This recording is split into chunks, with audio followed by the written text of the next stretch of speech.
Hola, hola, hola, ¿cómo va? Aquí estamos, Cámara de Diputados de la Nación. Y desde el recinto, hoy vamos a hablar para pensar en voz alta con la cabeza y el corazón con Hugo Yasky. Muchas gracias, diputado. Muchas gracias. Gracias a vos, Horacio, por la invitación. ¿Qué es esto de ser diputado, más allá de todo tu compromiso y todo tu camino? ¿Qué significa ser diputado de la Nación? Y en una enorme responsabilidad, cuando yo asumí, recuerdo que tuvimos una reunión con los compañeros y compañeras de la CTA y les dije, bueno, esta banca que voy a ocupar yo es de todos ustedes.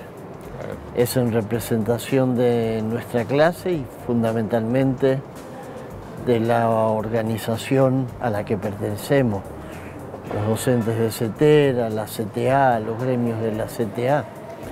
Eso te pone en un lugar de lucha que uno eligió, que uno pugnó por estar, pero a la vez implica una responsabilidad porque uno sabe que no tiene derecho a equivocarse. No soy un individuo que se está abriendo paso en una carrera política, soy parte de un colectivo que está pendiente muchas veces de las cosas que discutimos acá porque para bien o para mal, según se resuelvan, mejoran o empeoran la vida de las personas comunes.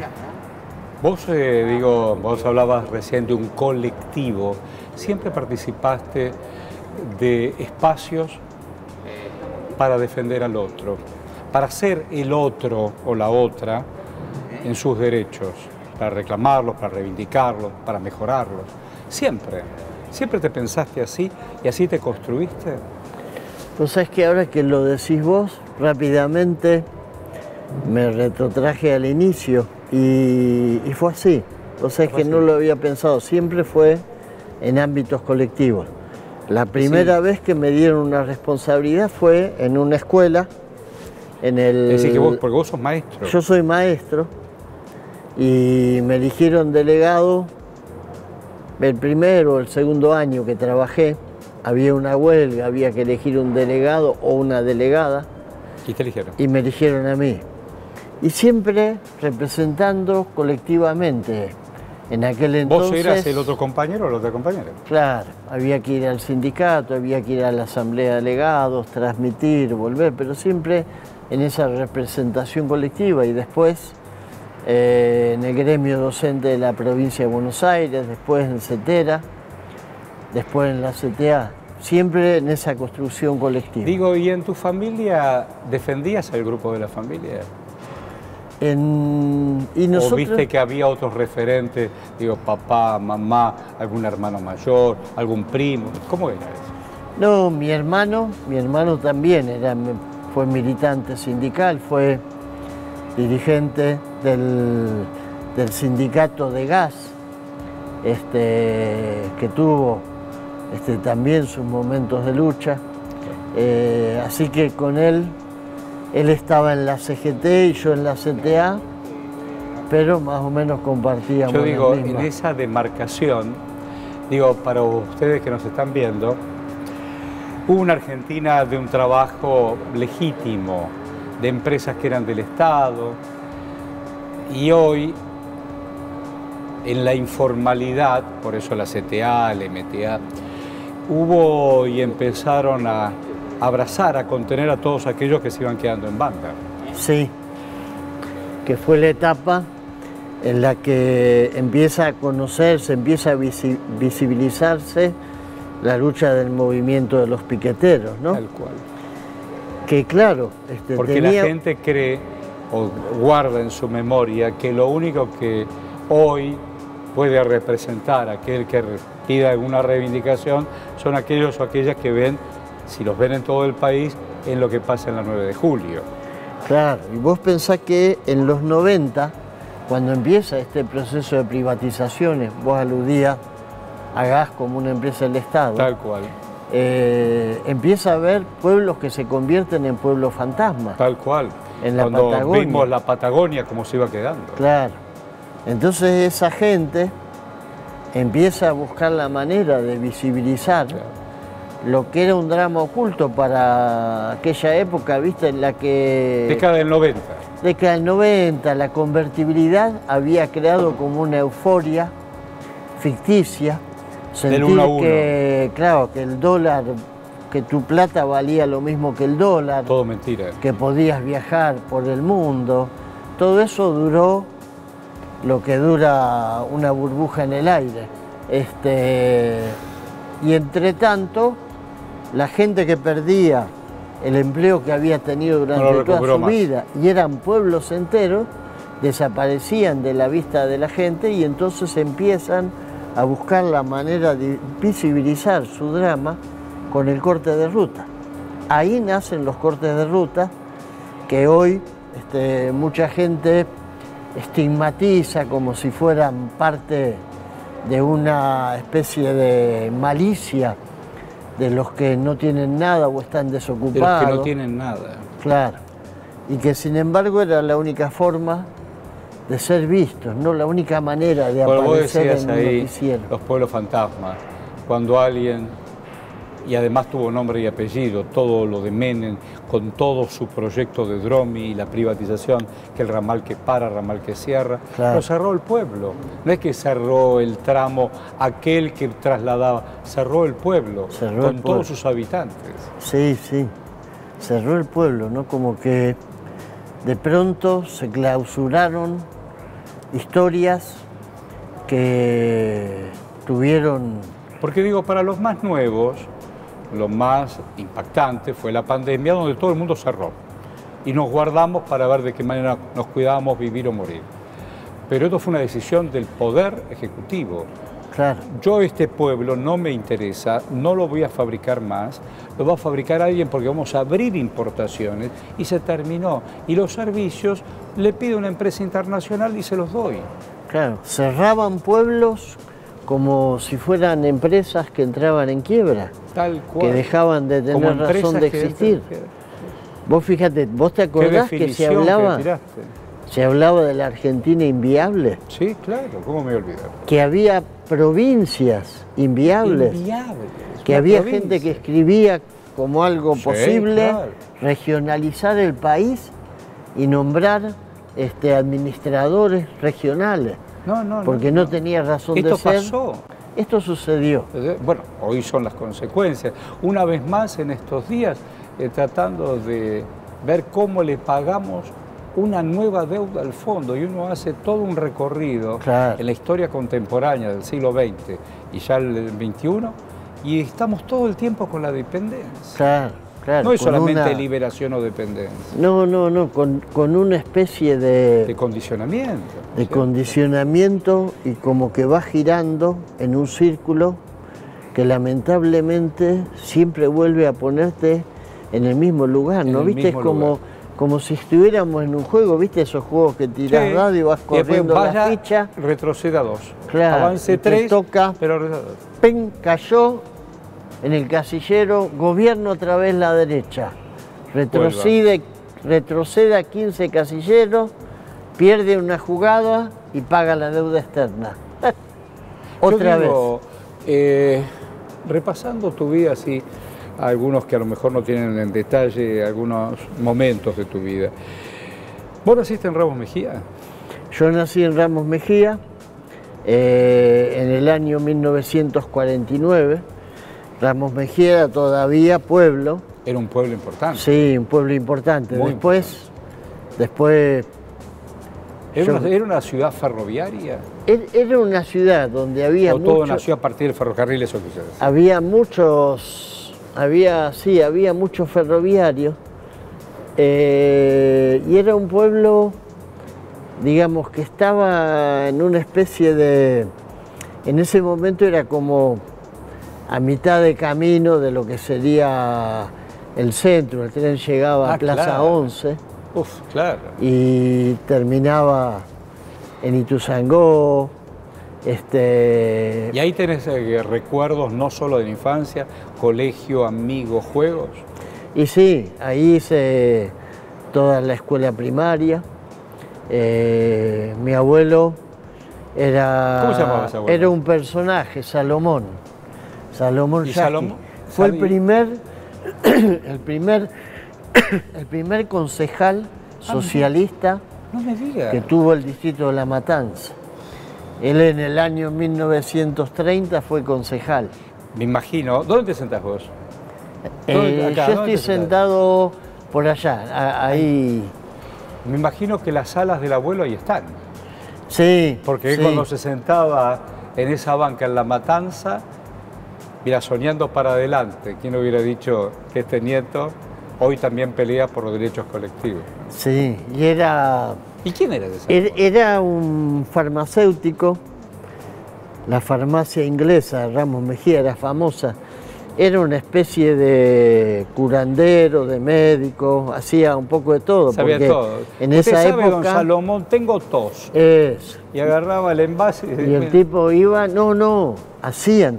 fabricaba. ¿Él fabricaba? Claro, No, sí, era bueno. ese auténtico boticario Claro, el famoso boticario. de antes, con todos los frasquitos, y curaba. Me acuerdo que yo tenía un tío que lo adoraba porque había tenido un ataque de hipo que le había durado como 3 días Me muero. y había ido a un montón de médicos y este se lo curó. ¿Y Salomón se lo curó? Sí, era un personaje, pero era lo único malo que tenía era muy gorila.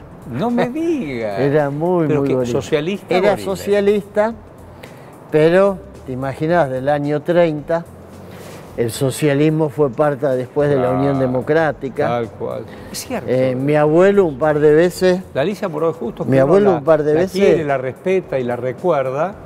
Firmó. claro, él era una especie de admirador de Alfredo Palacio, que fue un gran Todo legislador. con Justo y todo.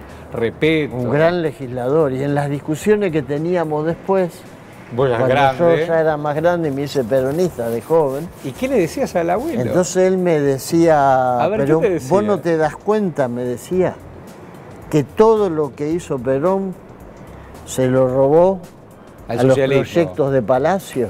Ah, Y yo le decía, bueno, pero Perón pudo concretarlo porque construyó un movimiento claro, claro. con la fuerza de los trabajadores, que fue lo que no pudo hacer nunca. ¿Y qué te dijo? Alfredo Le decía el Palacio. abuelo. Y él- No te daba la razón. No, él había estado preso un par de veces con Perón, Exacto, sí. pero te cuento cómo era, porque él mismo me lo A contaba, ver. cómo era A ver. el día que iba preso. A ver, me interesa. El comisario que estaba sobre la Avenida de Mayo, a 7 cuadras de la farmacia, Sí. mandaba a un policía con la orden de detención, golpeaba la puerta De la farmacia. de la farmacia, salía mi abuela y le decía, vengo a detener a Don Sala. A Don Sala, pues le decían Don Sala, mi abuelo, allá en Ramos Mejía. Mi abuelo salía y le decía, ¿qué pasa, gente? Lo tengo que detener. Bueno, espéreme. Entonces mi abuelo terminaba de cenar, se hacía el bolso, se lo hacía No, preparar no. a mi abuela, en aquella época era así. Mi abuela era una gran luchadora, también hizo el primer centro de la mujer Ay, qué que existió yo creo que en la provincia de Buenos Aires, encantó. ahí en Ramos Mejía, primer Mirá qué centro abuelo, de mirá la qué mujer. abuelo. Así que mi abuela le preparaba el bolso y mi abuelo a la hora y cuarto salía, Con el tranquilo. agente. Esas eran las detenciones. Nosotros después conocimos otro tipo de secuestro y todo lo que conocimos después, ¿no? Y vivimos, Dolorosamente. en carne propia. Pero el mucho, abuelo estaba bueno. guardado un rato. Y estaba un par de días y volvía. Decime, aquellos que vinieron del otro lado del mar, ¿se asentaron en Entre Ríos? En Entre Ríos, mi bisabuelo. Vos tenés una... León. Arrastrás la R como si fueras un entrerriano. ¿Y Sí, viviste mucha acá? gente me dice, Sí. pero Siempre pensé que eras entrerriano vos también. no, ¿Y- yo y has nací en Ramos Mejía. ¿Y has vuelto a Entre Ríos? No. No, Salvo por bueno, trabajo, volví, digo. fui muchas veces, pero... Pero no familiarmente. Pero no, ya no creo que tenga ¿Y el papá familia qué hizo? ya. ¿Tu papá qué hizo? Mi viejo era un personaje medio raro porque era pintor. Pintor de cuadros No me digas. al óleo. Hijo de Salomón. Hijo de Salomón. Hace poquito le regalé un cuadro a Víctor Hugo, a Debe Víctor ser Hugo muy Morales. lindo. ¿Y qué dibujaba? ¿Qué pintaba tu padre? Él empezó siendo impresionista, era una época Sí, claro. que predominaba mucho el paisaje, la línea de la escuela esa, no exactamente, No pero la francesa. los pintores que iban a la Boca Sí, claro. y tomaban Uf, los paisajes claro, urbanos de la sí, Boca. claro. ¿Y eso hacía tu padre? Claro. Tuvo en su juventud varios premios, porque era una época rara, era una época en la que había concursos de mancha. Es Sí. decir, iban los pintores con el... ¿Y quién bancaba la casa? Con el... ¿Y vendía cuadros? Y él vendía cuadros. El primer bueno. auto que tuvo él, Sí. que para su época sería un auto como tener ahora... No, mira que se lo ganó se lo gracias a su compró pintura. con eso. Muy bueno. Sí, gracias a su pintura. Yo tenía, por ahí lo debo tener, un álbum con los recortes de la Qué prensa, bueno. de ¿Y la tenés Nación. cuadros de tu padre así como le Y obsequiaste a tengo Víctor? cuadros, y hace poco hicimos una Qué bueno. muestra de los cuadros de mi viejo, ¿Nombre del padre? Hugo, como yo, Yasky. Por eso, alguna gente que ve alguna vez un cuadro se piensa que vos pintás. que pinto, pero no, nada que ver. Decime, ¿y cuando discutís hoy por hoy? Mi viejo tenía, perdonadme, un gran al amigo contrario. que hicimos la muestra juntos, ¿Quién? Jorge Melo.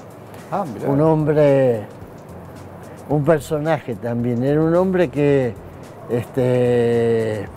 era, vos fíjate, él era zurdo, pintaba con la izquierda. También era zurdo en sus ideas, peronista.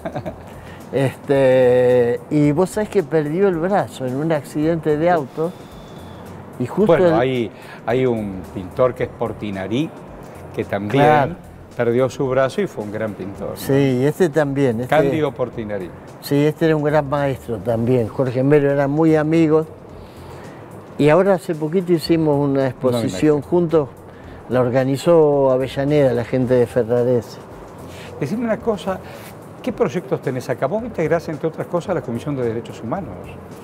Yo estoy como presidente de la Comisión de Derechos Humanos. ¿Y qué tienen en agenda?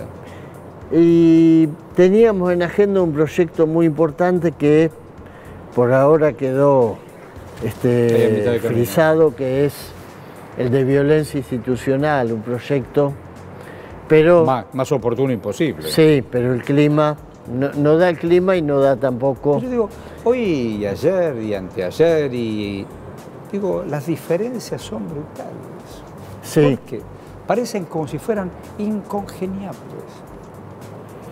sí, yo creo que hay, por un lado, una historia en la Argentina. Sí, de desencuentro, inclusive.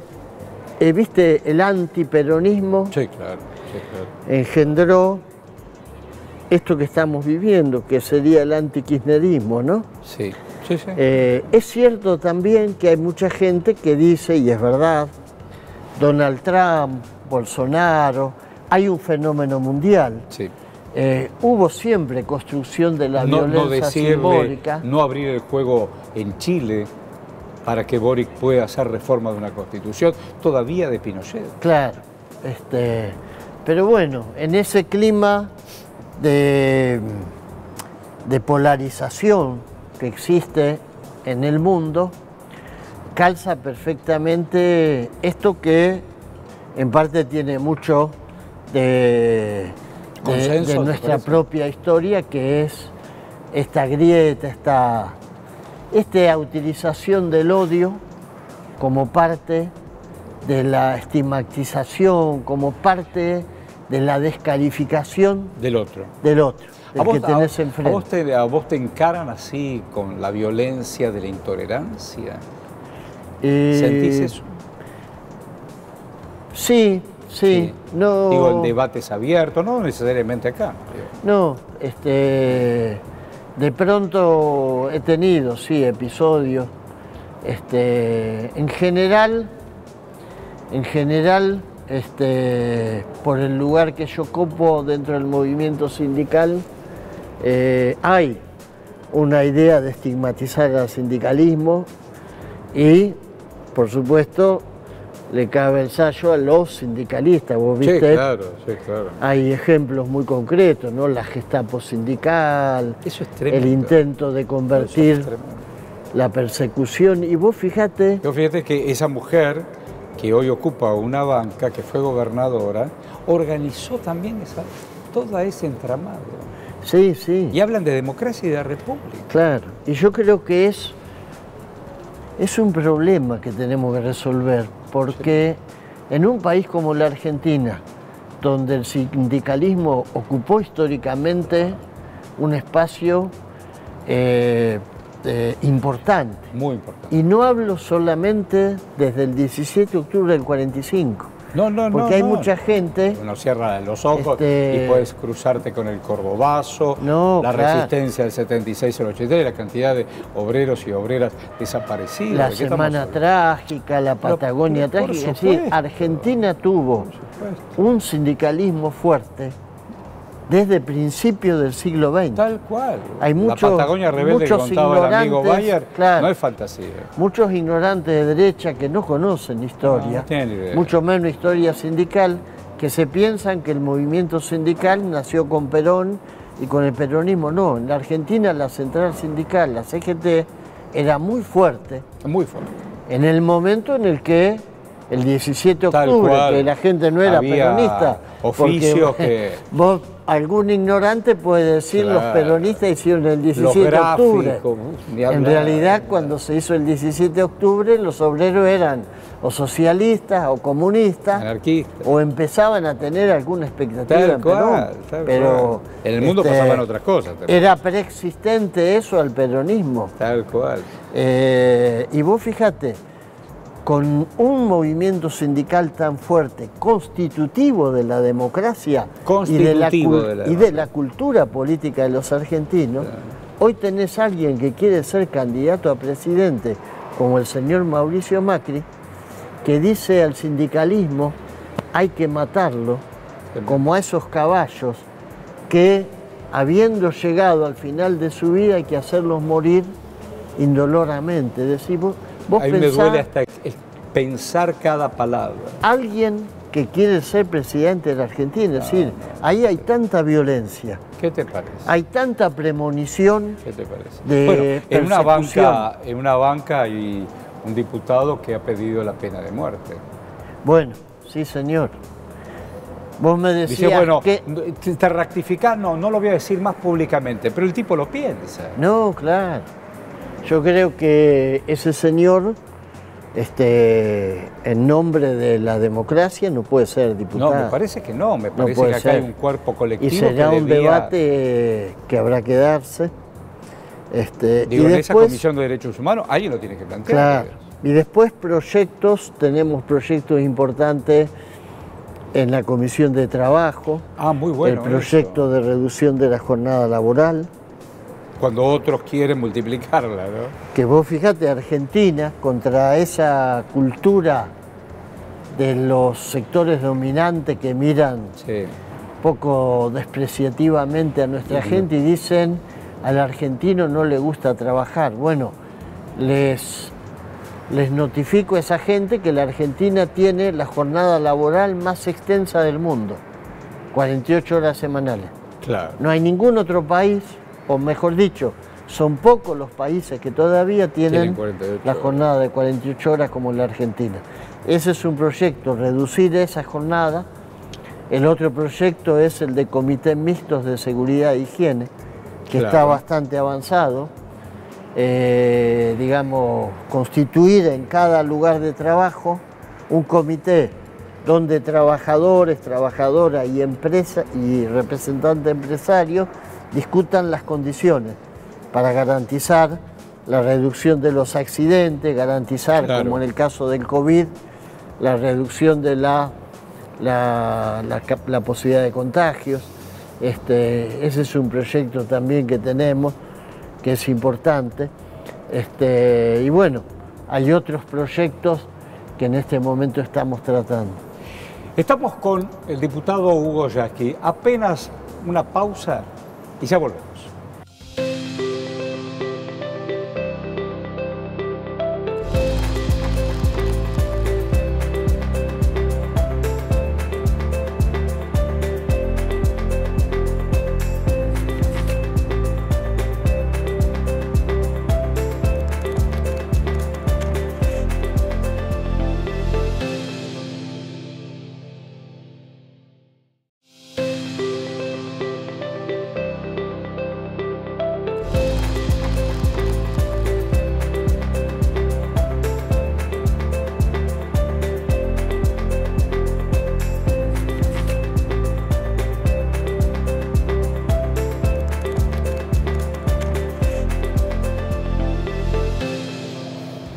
Aquí estamos desde el recinto, hoy con el diputado Hugo Yasky.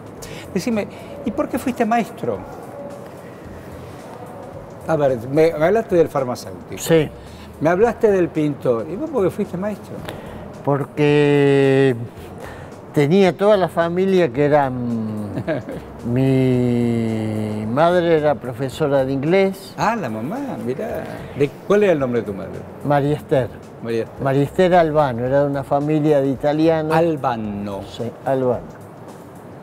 Era maestra de inglés. Sí. Mis primas eran maestras. Mis primas eran un poco más grandes que yo. Antes era el colegio, ¿cómo se llama? No, normal. Sí. Normal, maestro normal nacional o maestra normal nacional. ¿Y ahí fuiste? Y ahí fui. ¿Y eso también en Ramos Mejía, no? No. Terminé estudiando en Caseros. ¿En Caseros? En la provincia de Buenos Aires. Caseros, provincia de Buenos Aires. Porque ahí funcionaba el único normal nocturno. Ah, mirá. Y durante el día trabajabas? Y durante el día trabajaba. En esa época pensaba que mi oficio iba a ser escritor, ser poeta. Ah, ¿te hubiera gustado? Claro, con un padre pintor, ¿por qué no le podías hacer? Claro, había mucho de esa cosa de la influencia del arte y mis abuelos también. Y qué bueno. En Ramos Mejía estaba la Sociedad de Bellas Artes. Mira. María Elena Walsh era de Ramos Mejía. María Elena Walsh era de Ramos, sí, mucha gente. Digamos... ¿Y pensaste que era por ahí? Y pensé que era por ahí. Me gustó, sentí... Vocación. Esa gana, esa vocación, sí, porque realmente era muy raro en esa época estudiar para maestro. La gente me decía, ¿y de qué pensás vivir? Los varones eran infrecuentes. Claro, ¿de qué pensás vivir? Porque es verdad. Tremendo. Vos sabés que yo la otra vez leía. Tremendo. ¿De qué pensás vivir? Leía un libro que me dieron acá en la Cámara, la reseña de los debates. ¡Ay, qué bueno de eso! Cuando se aprobó la ley 1420, la ley que establece la educación pública gratuita y obligatoria. ¿Qué se debatía? Me interesa mucho. Entonces, en el debate que se da, se van a cumplir en el año 24 los 100 años. Es muy importante eso que me estás contando. Y vos fíjate que en el debate ese, un diputado pregunta, pero bueno, si vamos a hacer que todos los alumnos vayan a la escuela, sí, ¿de dónde vamos a sacar la plata para pagarle a los maestros? Y entonces el diputado que contesta, no me acuerdo ahora el apellido. ¿Y el otro qué le decía? Le dice, bueno, justamente, van a ser mujeres. Van a ser mujeres. Entonces ya surge ahí la idea de que ese era un trabajo para mujeres, porque era un trabajo con cuyo salario no se podía mantener un hogar. Era, viste, la idea del salario suplementario. El varón iba a trabajar en la fábrica y vos, mujer, al colegio. Entonces vas a ayudar en la casa con él. Ayudás con un poquito, porque es... ¡Ay, es tremendo! Y vos fijate cómo se naturalizaba el hecho, esto que ahora estamos poniendo en discusión, que era la diferencia entre el hombre y la mujer, la diferencia laboral, la diferencia salarial, y se conformó esa idea. ¿Y te metiste en el colegio? De que era un trabajo de mujeres, para mujeres. No fue tu caso. Un tipo que tuviera que mantener una familia. Y te dije, no ¿de podía. qué vas a vivir? Claro, ¿de qué vas a vivir? Eso me lo preguntaban mucho. ¿Y cuál fue el primer trabajo que tuviste cuando te recibiste de maestro? ¿De maestro? Sí. Mira, la primera vez que enseñé fue en la conscripción. ¿En la Colimba? En la Colimba. Yo estaba en la escuela de ingenieros de Campo de Mayo. Sí. Venga, soldado Yasky. Eso. Venga, recluta. Y me dice, ¿usted es maestro? Sí, claro. Le digo, sí, recién recibido. Bueno, me dice, acá va a tener un trabajo. Va a tener que alfabetizar. Acá tenemos 60, un poco más de analfabetos. Que no sabían leer ni escribir. No sabían leer ni escribir. Éramos 200. Mirá qué historia, Éramos 200 en la... 60 no sabían leer ni escribir. 2 compañías y entre las dos teníamos... ¿Y te organizaste para enseñar? Entonces me dieron como era la escuela de ingenieros, qué buena esa me dieron historia. un aula. Entonces cuando terminábamos toda la actividad que teníamos a 6 de la tarde, 6:30, nos dábamos un baño y entonces ahí teníamos 1 hora antes de la cena y los pibes aprendieron y yo ahí tuve una experiencia hermosa. Es maravillosa porque esa, los pibes eran mis compañeros. Pero digo, no era un niño, eran adultos, claro. No eran niños. No, eran adultos, éramos adultos. ¿Y te escuchaban con atención? Sí, increíble cómo ¿Te volviste aprendieron. a encontrar con alguno de ellos en el camino de la vida? No, con muy pocas veces. Había uno que era bravísimo, un correntino. Decime, y después a una escuela formal. Y siempre ese... ¿El bravo? Es el bravo, no sabés cómo aprendió a leer y escribir. Me encantó. Y cómo, qué sé yo, vivía pendiente de lo que yo necesitara. Era increíble, éramos los dos de la misma compañía, pero su manera de agradecer... Era eso, lo que necesites. Sí. Decime, ¿cuándo fue la primera escuela que fuiste? La primera escuela en la que pude trabajar maestro, un año entero fue la número 57. ¿Dónde era eso? De La Matanza. Pueblo Trabajador. Kilómetro 35. Pueblo Trabajador. Kilómetro 35 de González Catán. Era pleno campo en esa época. Ahora está todo urbanizado. Era casi una escuela de campo. ¿Estabas casado? Estaba casado.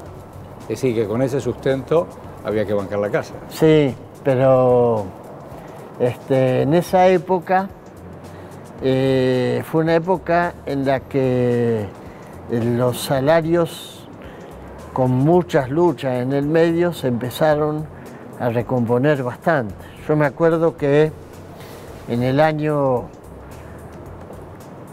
1975, en el 74, Vuelta de Perón. Se recuperó bastante el salario. Vuelta de Perón. Tanto que uno podía sacar un crédito del banco hipotecario. Claro. Y hacerse una vivienda o un departamento. Esto pasó en la Argentina. Digo, así como hablamos de construir, ¿cuándo fue la primera vez? Se me cruzó la carpa blanca, vos formaste parte y formás parte también de CETERA. Digo, esa protesta con esas políticas de Cavallo tan totalitarias y esa carpa blanca para poder reivindicar la condición de los maestros. Sí, estos días lo recordábamos porque... ¿Por qué? CETERA sacó un video con la historia de CETERA, muy cortito. Y estaba eso. Porque CETERA se creó el 11 de septiembre de 1973. Ah, mira. No el mismo día que lo derrocaron a Salvador Allende. El primer acto de lucha de CETERA fue una marcha frente a la embajada De acuerdo, nítidamente. Éramos 400, Nítidamente. 500 En estos días yo delegados también lo recordé. y fuimos a una marcha que se hizo frente a la Embajada de Chile en repudio al golpe. Y en esa historia El de pueblo Cetera unido aparece la jamás carpa será blanca. vencido, Claro, cantaba Quilapayún. claro. Y digo, siempre fueron políticas antipopulares, porque vos fijate, hablando del 73, y después hablar de la carpa blanca y fue hace un rato nomás, con un Sí. caballo totalitario, que no Claro. le importó jubilados, maestros, no le importaba nada. Y vos fíjate, la crisis de la escuela pública nace en la Argentina, nace en Washington, porque Cavallo firma, El consenso. Cavallo firma un waiver, ¿viste? Sí, Uno de un esos, perdón. el primer perdón del crédito de la década del 90. En 1992 el Fondo Monetario impone, entre otras condiciones, la provincialización del sistema educativo, Claro. la provincialización del sistema de salud. Claro. Que cada Entonces, provincia se las arregle. Cada provincia se las arregle. Cuando yo estudié, la escuela primaria donde yo iba en Ramos Mejía, Sí, ¿quién la la pagaba? financiaba el Estado Nacional. Eran las escuelas Laines. Claro. Y te digo en Ramos Mejía, no es que te estoy hablando que Capital financiaba Federal, la acá a la escuela vuelta, claro. del Impenetrable en el Chaco. Sí. Gran parte del sistema educativo lo financiaba la nación. Tal Y cual. eso hacía que las provincias más pobres pudieran tener escuelas técnicas, escuelas medias que eran más caras que las primarias. Claro, se porque compensaba. se las financiaba la nación y cuando Cavallo va, el FMI le dice eso se termina. Así directamente. Así, directa. Y vino y anunció la provincialización del sistema educativo, es decir, ustedes se quedan con las escuelas, nosotros nos quedamos con el financiamiento y ahora con esto pagamos deuda externa. Vos fíjate, cuando muchos acá hablan de la escuela pública y de la crisis, Por favor. esa historia tiene que ver con las políticas que ellos defienden. Sí, claro, que ellos defienden. Decime una cosa, ¿quién te enseñó dogmáticamente, más allá del abuelo, el padre, quién te enseñó a pensar cómo se construye una sociedad mejor? Yo tuve la verdad, mi vieja fue una gran maestra. Qué bueno. Era una persona que era muy apegada a la justicia. Ella también fue antiperonista porque era de esa familia socialista también, pero en el 74, 75, cuando ve cómo el peronismo levanta las banderas del socialismo en ese momento, cómo eso y lo que hacíamos nosotros era la misma cosa, empieza a... Pero aún siendo socialista me enseñó mucho.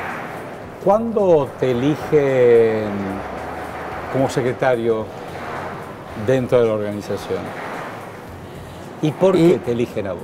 Y yo empecé siendo maestro en La Matanza. De La Matanza. En La Matanza, ahí me eligen la primera vez en una conducción del sindicato de La Matanza. Ah, mirá, ahí todo empezó. Me eligen secretario, yo era secretario de Cultura, pero bueno, eran sindicatos muy chiquitos, de distrito, cada sindicato estaba en un distrito, y después, muchos años después, se constituye el SUTEBA, Claro. que hace poco cumplió 35 años. Qué bueno. Y ahí Y hay fui, dirigentes inolvidables. ahí fui, claro, ahí fui de alguna manera mi maestra en términos sindicales fue Mari Sánchez, Mari Sánchez, después vino Marta Maffei. después vino Marta Maffei. Grandes peleadoras. Sí, Grandes grandes luchadoras del gremio docente. Sí. ¿Y qué es ser maestro hoy? ¿Qué crees que es ser maestro hoy? Porque hoy vos convivís y escuchás a otros maestros y maestras. Mirá, es tener una profunda... Porque vos no ibas a comer al colegio, ni como alumno ni como maestro. Terminabas, te sacabas el guardapolvo y hacías tu vida. Sí. Hoy esa escuela es un poco de todo. Yo creo que es tener un un profundo compromiso Sí. con la vida, ser maestro. Con la vida. Sí, Es sí, algo más. porque vos para ser maestro, por lo menos, yo a veces digo, hay gente que asume la docencia como una especie de recurso para vivir. Claro. Voy a hacer eso, mecánico. Claro, entonces es un empleado que se dedica a construir conocimientos, aprendizajes. Sí, Por suerte son los menos. La mayoría Por suerte son los menos. Sí, la mayoría tiene una profunda vocación Qué bueno. para Digo, porque construir seres pensantes, incluso hay otras seres sociedades. libres. Seres libres. Y si vos no crees en la libertad, y vos no crees en la solidaridad, y vos no crees en que tiene que haber justicia social, es muy difícil ser maestro. Sí. Es muy difícil ser un buen maestro si no crees en Dijiste eso. libertad, solidaridad, es decir, lo conceptual de lo que significa cualquier revolución, interior y Sí, compartida. de lo que significa una sociedad justa. Porque yo conozco muchos maestros que por ahí quieren vivir simplemente en una sociedad que sea justa, Nada más que ni te nada dé menos.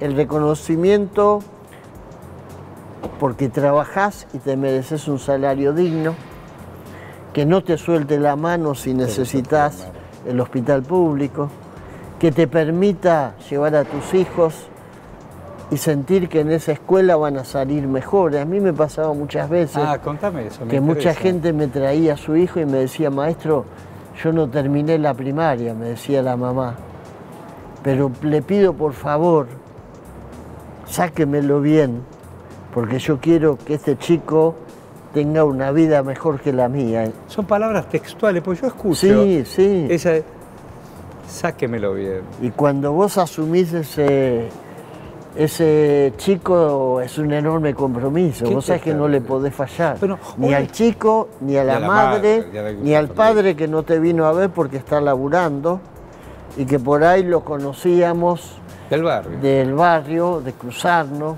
temprano cuando uno entraba y él salía.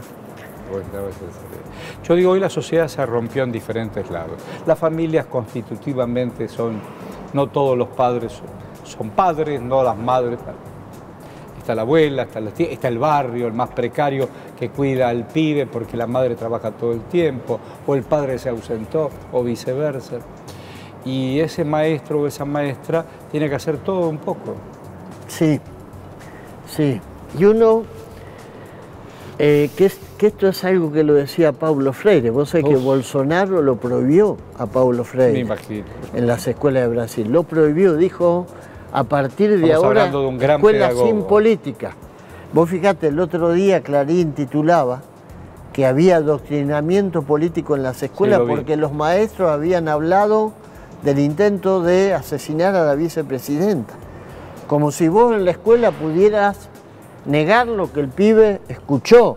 Bueno, nosotros, en la por una casa, cuestión escuchó a generacional, los padres. fuimos testigos de la muerte de Kennedy. Más lejos, el Senado, que mataron a Bordaberry, que cubre a Lisandro Latorre. Entonces, ¿lo tengo que ignorar en la historia eso? Claro. Entonces vos fíjate, nosotros, eso que decís es cierto, ¿no? Dentro de 50 años, ¿Dónde lo pongo? dentro de 50 años en los ¿Dónde lo libros de pongo? historia los maestros van a tener seguramente el día Por que la supuesto. quisieron matar Pero a la por vicepresidenta supuesto, de pero aquella por época. supuesto. Pero entonces sí se va a poder hablar, ahora no. Vos fijate ¿Cuántos la años lógica, estuvo ¿no? guardado y escondido el bombardeo a Plaza de Mayo? Pero te decía esto, Freire decía que el maestro va a la escuela a aprender también. Oh, Y no sabés las cosas, cuánto que aprendí yo. Si vos me preguntás, ¿dónde aprendiste el peronismo? Me lo preguntaste al principio de la nota. Lo aprendí de los padres de mis alumnos. ellos te Yo había leído mucho del peronismo, pero el laburante te lo enseñó. pero lo que era el peronismo en vida, lo aprendí De los padres. de los padres de mis alumnos. Decime, ¿tenés hijos? 4, 4. sí, hermosos hijos. 3 hijas y un hijo. ¿Y a qué se dedican? Son trabajadores. Te lo decís con un montón de orgullo. Sí, claro, con un enorme orgullo. Trabajan, dos ya tienen hijos. ¿Sos abuelo? Soy abuelo de tres. ¿Y compartís con ellos tiempo? Sí, trato de hacerte un ratito. Trato de, qué sé yo, los domingos. Estar un rato. Los voy visitando y trato de estar con ellos y de estar en sus cumpleaños. Es una, ¿cómo te podría decir? Es como una retribución que te da la vida. Una recompensa. Una recompensa. Una recompensa. ¿Y tenés sueños todavía? Sí. ¿Qué sueños? Y, ¿crees que la Argentina le encontrará la vuelta en algún momento? Sí, claro. Sé que vamos a ¿Tenés encontrar fe, la tenés manera. Confianza? Sí, Esperanza. absolutamente. Tengo ese sueño y sé que va a pasar. Es decir, yo viví momentos muy difíciles. Pasamos todo el genocidio, los que tenemos mi edad. Pasamos el Menemato. Pasamos el Menemato. Pasamos el 2001. Solíamos decir una frase, yo no lo voy a ver, pero este país va a andar mejor. Bueno, va a acá tener había justicia. un hombre Y que todavía resuena las palabras, que fue Abdala, que fue un hombre de la organización. Germán, sí, un grande. Ese hombre tuvo un gran coraje. Un grande Germán. Y bueno, después con Néstor y Cristina, yo pensé que nunca iba a ver lo que vimos, que eran los genocidas por supuesto, purgando condena. Hubo indulto, digo, para aquellos que nos están Pensé escuchando. que nunca iba a haber indulto. Recuperar las empresas públicas, pensé que nunca iba a haber un acto de justicia tan enorme como sacarle lo que se habían llevado Apropiado, los claro. grupos financieros del bolsillo de los jubilados y volver a la jubilación pública. Pensé en un momento que eso estaba perdido, por eso que vi que después había sido posible y que vi a los jóvenes volver a la política y que los veo ahora. Sí. Por eso ahora digo con autoridad, tengo sueños que sé que se van a cumplir. Digo, porque uno más allá de ese entorno maravilloso que contás, hijos, nietos, vecinos, militantes, compañeros, hay una Argentina muy grande, que vos la caminaste de punta a punta. Yo cierro los ojos y en este trabajo periodístico acompañé periodísticamente la marcha federal, cuando se pedía a través de la CTA, la MTA, el país real, y se caminaba y después todos se encontraron acá para pedir por aquellos que no estaban afuera. Yo eso lo vi con mis ojos, no me lo contaron. Claro, claro, y vos fijate, ese país que estaba prácticamente descuartizado, Tal ¿no? cual. Roto, Tal cual. con profundas desigualdades, yo me acuerdo porque competíamos en esa marcha con las pantallas ¿Te acordás? que estaban llenas de esa especie de farándula que lo ocupaba todo, ¿te todo era acordás? pizza con champán. Y era pizza con champán y la Ferrari rosa Tal cual, y las... tal cual. la- Siempre hubo complicidad ¿no? de grandes multimedios. y en ese momento, sin embargo, había otro país Cierro que los después... ojos y veo a todos los niños con las casacas. Me acuerdo como si fuera hoy, como si fuera hace un rato. de la marcha de los chicos del pueblo. Marcha de los ¿no? chicos del pueblo. Hay algunos Sí. que a lo mejor sentados acá, si yo entro a preguntarle sencillamente, sin ningún tipo de... ¿Vos sabés lo que fue la marcha? ¿Sabés cómo? Vos que no querés... ¿Sabés lo que eran los pibes? Y esos pibes, estamos hablando hace casi 25 años atrás. Sí. Hoy son hombres y mujeres. Y te digo más, acá hay muchos diputados, a mi espalda donde estoy sentado ahora, diputados y diputadas que en aquella época venían a la CTA, Ah, mira. que acompañaban las marchas, Ah, mira. Ah, mira. y que hoy se aferran a un discurso de derecha, Ah, mira. reaccionario. Ah, mira. eh, Iban a la CTA. Sí, iban a la CTA, iban a la CTA. Cuando nosotros luchábamos por la asignación universal por hijo, cuando hicimos esa... Sí, las mesas en todos los pueblos, en todos los barrios, pero por supuesto. 3,5 millones de personas Por casi supuesto. que votaron Yo lo vi. apoyando eso. Muchos y muchas, no te voy a dar nombre, muchas Los conozco. de las que son vedette de la derecha, venían a la CTA y formaban parte del FRENAPO. Se olvidaron de esa historia. Se olvidaron. ¿De qué cosa no te olvidás en estos últimos minutos que nos quedan? ¿De qué cosas vos no te olvidás?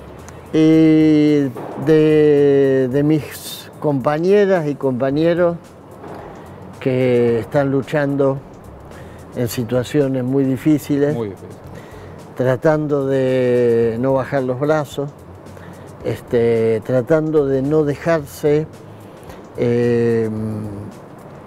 paralizar por un discurso violento que lamentablemente nos acompaña cotidianamente como una nube tóxica que te va generando una sensación de asfixia. Entonces hay que salir de ahí. Vos fíjate, hoy mismo, la tapa de un diario dice algo más o menos así. El que disparó falló.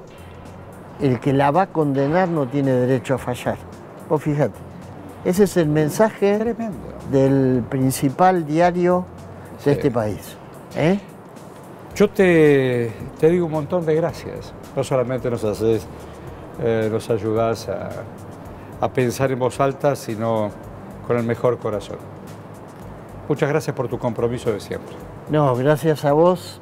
Y te digo esto, hay gente que reivindica el periodismo, que sigue existiendo en la Argentina a pesar de ese periodismo tóxico, vos sos uno de ellos. Muchas gracias, Hugo. Muchas gracias. Bueno, lo vamos a reencontrar desde el recinto en la Cámara de Diputados. Hasta la próxima. Chao.